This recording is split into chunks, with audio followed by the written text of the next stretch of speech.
মহারাজ পরীক্ষিতের মৃত্যু। পাণ্ডবদের তৃতীয় প্রজন্মের মধ্যে অন্যতম প্রধান ব্যক্তি ছিলেন পরীক্ষিত। তিনি ছিলেন অর্জুন পুত্র অভিমন্যু ও বিরাট রাজ্যের রাজকন্যা উত্তরার সন্তান। কুরুক্ষেত্রের যুদ্ধ শেষ হয়ে যাওয়ার পর তার জন্ম হয়। সেই সময় কুরুবংশের পরীক্ষিত অর্থাৎ প্রায় শেষ হয়ে এসেছে বলে সম্রাট যুধিষ্ঠির তার নাম রাখেন পরীক্ষিত। যুধিষ্ঠিরের পর তিনি হস্তিনার সিংহাসনে বসেন এবং 60 বছর ধরে রাজত্ব করেছিলেন। দুর্যোধনের মৃত্যুর প্রতিশোধ নিতে তরুণপুত্র অশ্বত্থামা যখন ঘুমন্ত অবস্থায় পাণ্ডব পক্ষের প্রায় সকলকে নিষ্ঠুরভাবে হত্যা করেন, তখন পুত্র শোকে আকুল দেবী দ্রৌপদী যুধিষ্ঠিরকে অনুরোধ করেন অশ্বত্থামার মাথার সহজাত মণিটি এনে দেওয়ার জন্য। দ্রৌপদীর অনুরোধ শুনে ভীম ও অর্জুন তখনই অশ্বত্থামাকে খুঁজে বের করে তার সঙ্গে যুদ্ধ শুরু করেন। অর্জুনকে আটকাবার জন্য অশ্বত্থামা ব্রহ্মশির নামে এক ভয়ানক অস্ত্র ছুঁড়ে মারলেন। কৃষ্ণের পরামর্শে অর্জুনও দ্রোণের কাছে পাওয়া ব্রহ্মশির অস্ত্র প্রয়োগ করলেন। দুই অস্ত্রের তেজে পৃথিবী কেঁপে উঠল। শুরু হলো ভয়ঙ্কর বজ্রপাত ও উল্কাবৃষ্টি। মহাপ্রলয় আসন্ন দেখে নারদ ও ব্যাসদেব দুই অস্ত্রের মাঝখানে দাঁড়িয়ে অর্জুন ও অশ্বত্থামা দুইজনকেই তাদের নিজের নিজের অস্ত্র ফিরিয়ে নিতে অনুরোধ করলেন। তখন অর্জুন বললেন, আমি অশ্বত্থামার অস্ত্রকে আটকানোর জন্যই ও অস্ত্র প্রয়োগ করেছি। আমি যদি অস্ত্র থামিয়ে দেই তবে অশ্বত্থামার অস্ত্র আমাদের ভস্ম করে দেবে। যাতে আমরা সবাই রক্ষা পাই, আপনারা তাই করুন। এই কথা শুনে অর্জুন বললেন, নিজের অস্ত্র থামিয়ে দিলেন। কিন্তু অশ্বত্থামার নিজের অস্ত্র থামাবার ক্ষমতা ছিল না। এই অবস্থায় মহর্ষিরা ঠিক করলেন যে অশ্বত্থামার অস্ত্রের আঘাতে মারা যাবে অভিমন্যু ও উত্তরার শিশুপুত্র এবং ক্ষতিপূরণ হিসাবে অশ্বত্থামা তার মাথার সহজাত মণিটি পাণ্ডবদের দান করবেন। এই ঘটনার ফলস্বরূপ মৃত অবস্থায় উত্তরার সন্তান জন্ম নেয়। পাণ্ডবদের একমাত্র বংশধরের এমন অবস্থা দেখে কান্নায় ভেঙে পড়েন কুন্তী। দ্রৌপদী, উত্তরা সহ সব পাণ্ডবর রমণী সবার আকুল কান্নায় কৃষ্ণের দয়া হয়। তিনি এসে শিশুটিকে জীবনদান করেন। যুধিষ্ঠির তার নাম রাখেন পরীক্ষিত। পাণ্ডবরা মহাপ্রস্থানে যাওয়ার আগে পরীক্ষিতকে হস্তিনার সিংহাসনে বসান। তিনি খুব ধার্মিক এবং গুণবান রাজা ছিলেন। প্রজাদের তিনি নিজের ছেলের মতো করে পালন করতেন।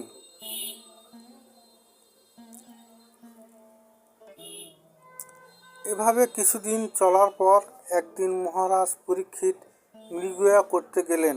অনেক পশু তার অস্ত্রের আঘাতে মারা গেলেও একটি হরিণ কোনো রকমে বেঁচে ছুটে পালিয়ে গেল। মহারাজ সঙ্গে সঙ্গে ঘোড়ায় চড়ে হরিণটিকে তাড়া করলেন, কিন্তু কিছুতেই তাকে ধরতে পারলেন না। এভাবে ছুটতে ছুটতে তিনি একটি বিশাল মাঠে এসে উপস্থিত হলেন। সেখানে আসিয়া তিনি দেখিলেন যে বাছুরেরা গরুর দুধ খাইবার সময় তাহাদের মুখ দিয়া যে ফেনা বাহির হয়, একজন তপস্বী ক্রমাগত সেই ফেনা পান করিতেছে। তাকে দেখিয়া রাজা বলিলেন, হে ব্রাহ্মণ, আমি অভিমন্যুর পুত্র রাজা পরীক্ষিত। আমার বাণ খাইয়া একটি হরিণ পলায়ন করিয়াছে। উহা কোন দিকে গিয়াছে আপনি দেখিয়াছেন কি? সেই তপস্বী ছিলেন মহর্ষি শমীক। তিনি তখন মৌনব্রত অর্থাৎ কোনো কথা না বলার ব্রত নিয়েছিলেন। তাই তিনি রাজার কথার কোনো উত্তর দিলেন না। এদিকে সারাদিন হরিণের পিছনে ছুটে খিদে তেষ্টায় কাতর রাজা বারবার জিজ্ঞাসা করেও মুনির কাছ থেকে কোনো উত্তর না পেয়ে ভীষণ রেগে গেলেন। রাগের মাথায় তখন তিনি ধনুকের আগায় করে কাছে পড়া থাকা একটি মরা সাপ তুলে এনে মহর্ষি শমীকের গলায় জড়িয়ে দিয়ে সেখান থেকে চলে গেলেন।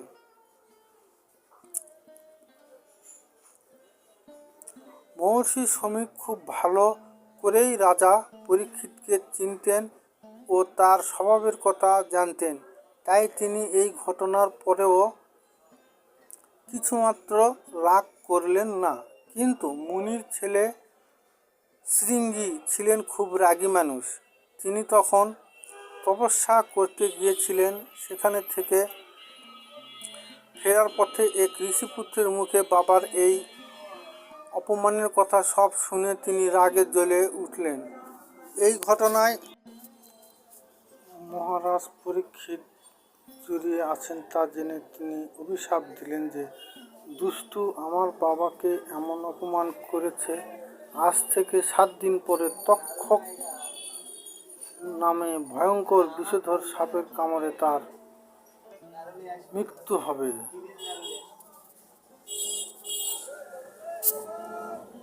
এরপর তিনি তপবনে ফিরে এসে দেখলেন সত্যি তার বাবার গলায় একটি মরা সাপ জড়ানো আছে। তখন শৃঙ্গী কাঁদতে কাঁদতে বাবাকে বললেন, বাবা, দুষ্ট রাজা পরীক্ষিত বিনা দোষে আপনাকে এমন অপমান করেছে, তাই আমি তাকে শাপ দিয়েছি যে 7 দিন পরে তক্ষকের কামড়ে তার মৃত্যু হবে। এই কথা শুনে মহর্ষি শমীক খুব দুঃখ পেলেন। তিনি শৃঙ্গীকে ভর্ৎসনা করে বললেন, বাছা, তুমি খুব ভুল কাজ করেছ। এমন ধার্মিক রাজা একটা অন্যায় কাজ করে ফেললেও তাকে এমন অভিশাপ দেওয়া তোমার উচিত হয়নি। আমরা তপস্বী, ক্ষমা করাই আমাদের ধর্ম। রাজা আমার মনোবতের কথা জানতেন না, জানলে তিনি কখনোই এমন কাজ করতেন না। এইসব কথা শুনে সিংহ অনুতপ করতে লাগলেন। তখন মহর্ষি শমীক রাজাকে সাবধান করে দেওয়ার জন্য গৌরমুখ নামক এক শিষ্যকে রাজার কাছে পাঠালেন। তার মুখে সব কথা শুনে রাজাও নিজের কৃতকর্মের জন্য ভীষণ অনুতপ্ত হলেন। তারপর রাজা মন্ত্রীদের সঙ্গে অনেক পরামর্শ করে এবং ভীষণ বিপদ থেকে রক্ষা পাওয়ার উপায় খুঁজতে লাগলেন। সবার সম্মতিতে কারিগরদের ডেকে এনে একটি বিশাল উচ্চ থাম তৈরি করা হলো। সেই থামের আগায় একটি ঘর বানিয়ে মহারাজ পরীক্ষিত অনেক ভালো ভালো কবিরাজ বৈদ্যদের সাথে রাশি রাশি সাপের বিষের ওষুধ সঙ্গে নিয়ে সাবধানে বাস করতে লাগলেন। থামটির চারিদিকে রাত দিন অস্ত্রধারী সৈন্যরা পাহারা দিতে লাগল। তাদের চোখ এড়িয়ে কারোরই রাজার কাছে যাওয়ার উপায় রইল না। সেকালে কাশ্যপ নামে একজন ঋষি বিশেষ অব্যর্থ ওষুধ জানতেন। রাজাকে তক্ষকের কামড়াবে এই খবর পেয়ে তিনি ঠিক করলেন যে তিনি রাজাকে বাঁচাতে যাবেন। বেঁচে উঠলে রাজা নিশ্চয় তাকে অনেক পুরস্কার দেবেন। এই ভেবে তিনি রাজার কাছে যাবেন বলে স্থির করলেন। পথের মধ্যে কাশ্যপের সঙ্গে এক ব্রাহ্মণের দেখা হলো। সেই ব্রাহ্মণই ছিলেন তক্ষক। তিনি ব্রাহ্মণ বেশ ধরে রাজাকে কামড়াতে যাচ্ছিলেন। কাশ্যপকে দেখে ব্রাহ্মণ বেশী তক্ষক জিজ্ঞাসা করলেন, হে ব্রাহ্মণ, আপনি এত তাড়াতাড়ি করে কোথায় যাচ্ছেন?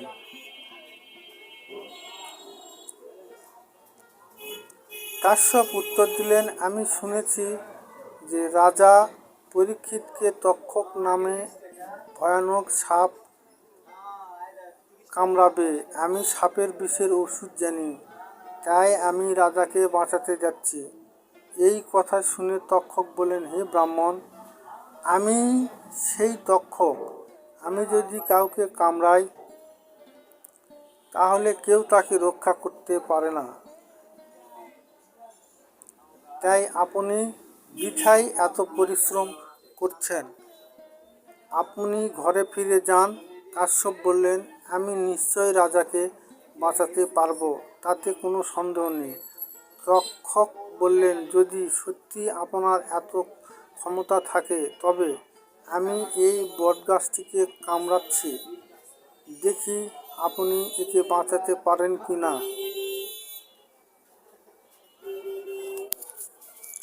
এই বলে তক্ষক একটি বিশাল বটগাছকে কামড়ালেন। তার বিষের তেজে মুহূর্তের মধ্যেই বিরাট গাছটি পুড়ে ছাই হয়ে গেল। কশ্যপ সঙ্গে সঙ্গে মন্ত্র পড়তে শুরু করলেন। দেখতে দেখতে তার মন্ত্রের জোরে বটগাছটি আবার আগের মতো করেই বেঁচে উঠল।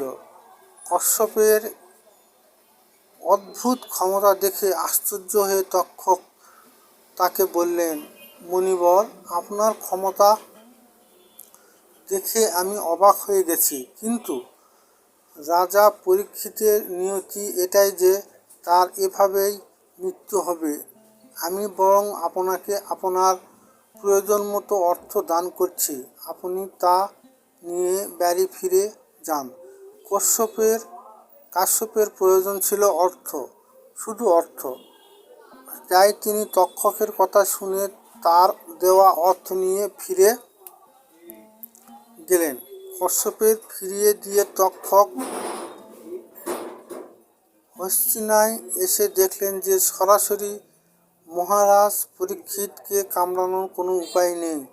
তিনি তখন অন্য উপায় বের করলেন। তার আদেশে কয়েকজন সাপ ব্রাহ্মণের বেশ ধরে ফুল, ফল, কুশ আর জল নিয়ে রাজাকে আশীর্বাদ করতে গেলেন।